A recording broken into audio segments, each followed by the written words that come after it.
Estamos a muy poco tiempo, prácticamente a 3 o 4 meses de cumplir 30 años desde este desgraciado hecho que marcó un antes y un después, yo creo, en las relaciones entre la policía y la comunidad. Ellos se burlaban de mí, porque lamentablemente siempre me mintieron, me decían, si la policía, nosotros estamos para cuidarlo a ustedes, no para hacer una cosa de esta. Lo que te dijeron que la policía lo atropelló, eso es mentira. Fue una muerte gratuita y por la que nadie pagó. En la tarde del 16 de marzo de 1991, Alejandro Flores fue con su mamá a visitar a una tía. Las inquietudes propias de un niño que no sabe de quedarse quieto lo llevaron a querer ir a la casa de otra tía, cerca de donde se encontraban. Rosa lo dejó, con la tranquilidad de saber que en aquel entonces un niño podía caminar sin peligros. Pero una serie de desafortunadas coincidencias convirtió ese cotidiano día en una tragedia. Una tormenta, un nene de 5 años asustado y un patrullero circulando a gran velocidad. Ese 16 de marzo, Ale no volvió a casa.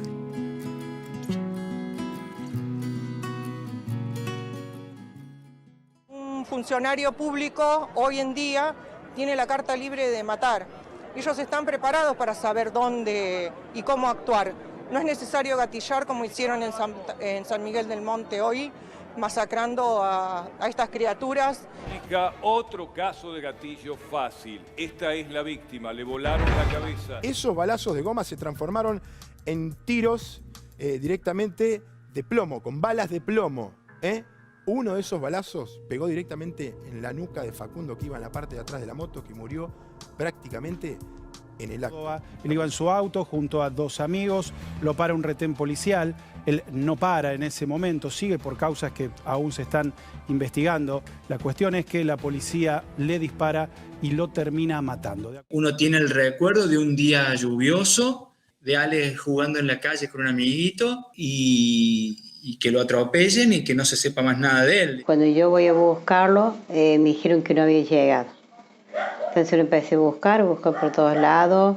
Fui a hacer la denuncia, me dijeron que me iban a mandar 3 patrulleros para buscarlo, que eso nunca lo llegó. Y todos los vecinos lo buscamos y eran como las 11 de la noche. Dijeron que había un niño que se había golpeado en la placita, que no sabían si era neno o varón. Entonces fuimos todos ahí vendría a ser en el barrio, San Antonio Padua, y fuimos al hospital, que ahí antes era el hospital viejo. Y preguntamos y entonces dijeron que no era una nena, pero ella se había ido con su papá. Cuando salimos de ahí vimos un patrullero que salía de la morgue, que estaba ahí nomás cerquita, vendría a ser 10, 15 metros de ahí del mismo hospital. Y corrimos para decirle qué pasó, que nos mandaban los móviles, la policía. Y había un policía, no se dejaba ver la cara, decía, no sé qué chicos me están hablando, no sé, ni idea, a mí no me dijeron nada, tengo la radio rota. Entonces, cuando él sale del hospital, le decía, por la Rosario Santa Fe, dobla por la Guardia Nacional y dice, bueno, me voy a la central, después mando a los patrulleros para que lo busquen. Y nunca lo buscaron.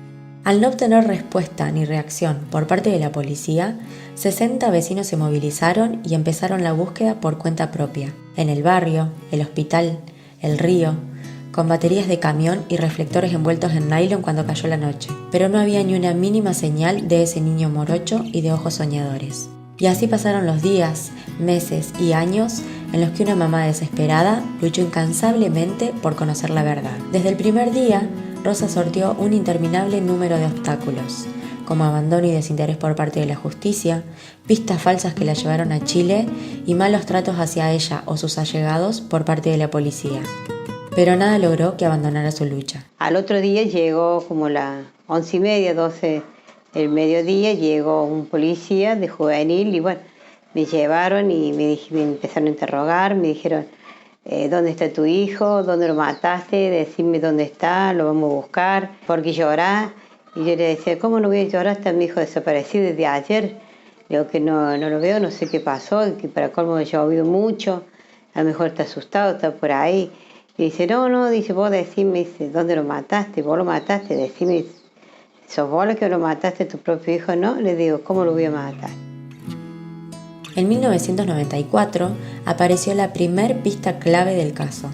Jorge Muo, quien era oficial de la policía en aquel entonces, denunció que el pequeño había sido atropellado por un móvil policial conducido por Mario Gaumet y Gustavo Funes. Bien, con el paso de los años empezaron a vislumbrarse algunas cuestiones que tenían que ver con la posible intervención policial en un siniestro de tránsito que habría terminado con la vida de Ale y con el ocultamiento de sus restos. Eso llegó a un momento determinado en el cual se lo planteó muy crudamente a través de lo que fue la declaración de un policía que según él había escuchado en un asado, Muo era el apellido de este policía, y relató como después terminó cerrando la situación, es decir, que una patrulla con 2 policías en medio de la tormenta, un chiquito probablemente asustado que cruza la calle, el vehículo que se desplaza a alta velocidad, lo embiste, lo levantan, lo encuentran una enfermera que lo atiende, lo llevan a la casa de otra enfermera, el chiquito fallece y ocultan el cadáver. Y el recuerdo de Muo fue... te diría que el de una persona que hablaba con conocimiento de causa y que fue muy vilipendiada por la propia fuerza, ¿no? Trataron como de menospreciar su testimonio, de relativizarlo y bueno, le valió después un montón de problemas dentro de la fuerza. Él tuvo incluso que atravesar procesos de tratamiento psicológico. La pasó muy mal por haber tenido la entereza de contar lo que él sabía.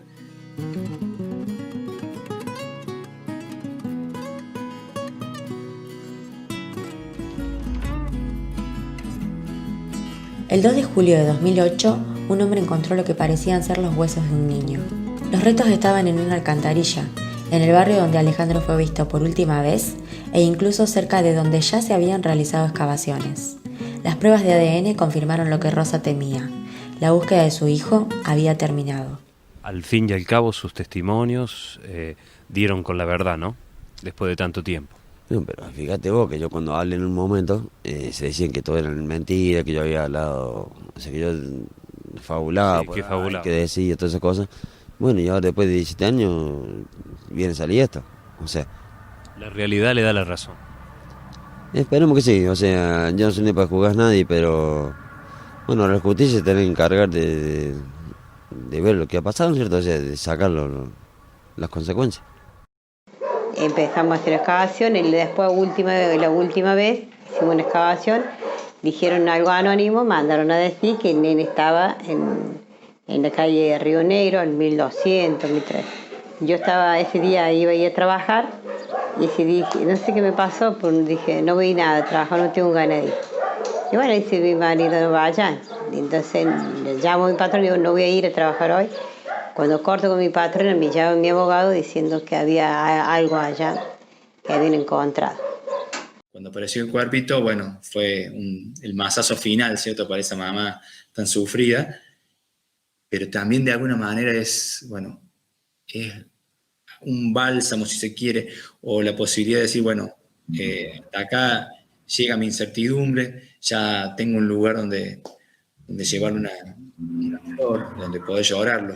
Una vez que lo encuentran, se determina a través de la autopsia que el cadáver o los restos, ya eran huesos nada más, pobrecitos, tenían una fractura de cadera y también había fracturas en los brazos y en las piernas, por lo tanto cerró la hipótesis de que había sido embestido y empezó a adquirir suma consistencia los dichos originales de Muo. Muo fue una persona que realmente, después de que habló, pagó un precio altísimo dentro de la policía porque lo tildaron de todo, de fabulador, loco. Se tuvo que incluso ir de la ciudad porque la situación en la que se encontraba era realmente casi invivible.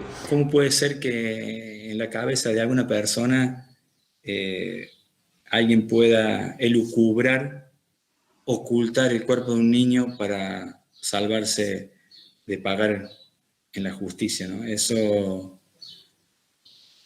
no sé, habrá gente que lo puede de alguna manera racionalizar o entender más fácil. A mí eso me cuesta entender cómo puede haber gente que haga este tipo de cosas.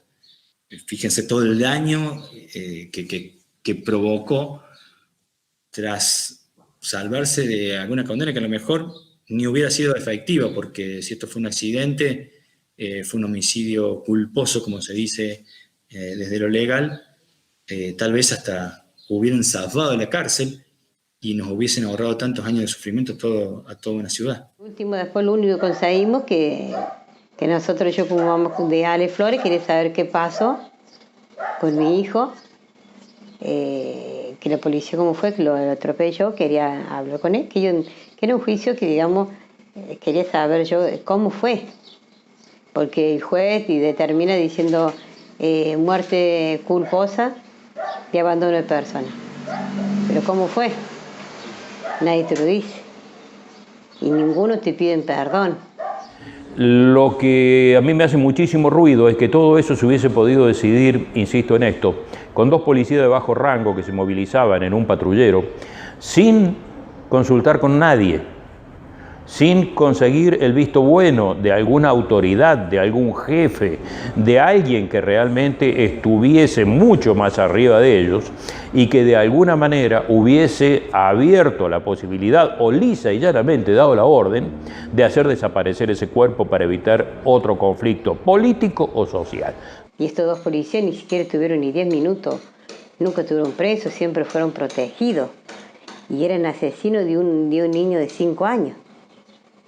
Sí, yo el recuerdo que tengo es que se habían ido a Córdoba, que habían sido trasladados a Córdoba, y no que los hubieran apartado de la fuerza, por la sencilla razón de que no fueron ni juzgados ni condenados, y se sabe que la fuerza policial actúa incluso cuando actúa, ¿no?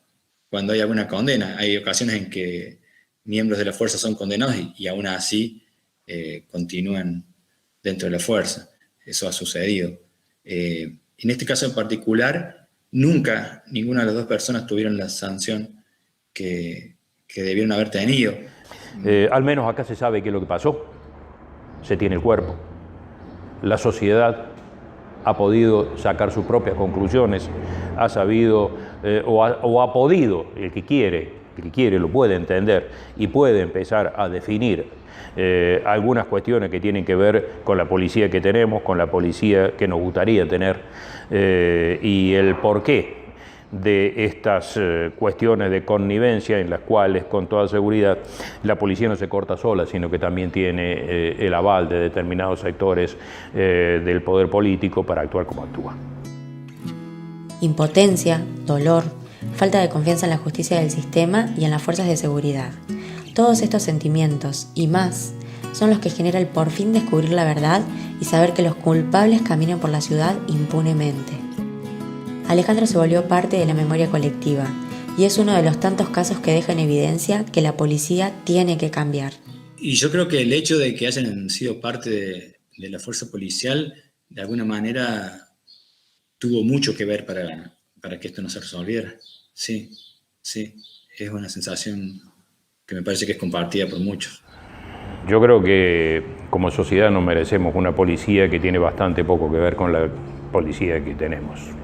Allí pareciera que tenemos la peor policía del planeta y se plantea, se instala el tema de manera constante. Esto genera siempre una reacción en el poder político que lo que hace es cambiar la cúpula.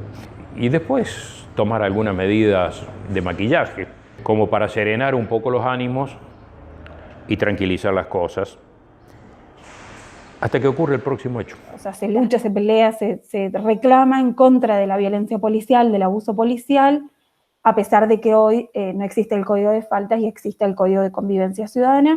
Muchos artículos se modificaron, pero las prácticas policiales siguen siendo las mismas. Entonces, a pesar de que tengamos una nueva ley, si no existen otros tipos de cambios que acompañen a la institución policial, como vemos este año la cantidad de casos de gatillo fácil en la provincia de Córdoba, vemos que los resultados siguen siendo similares a años anteriores.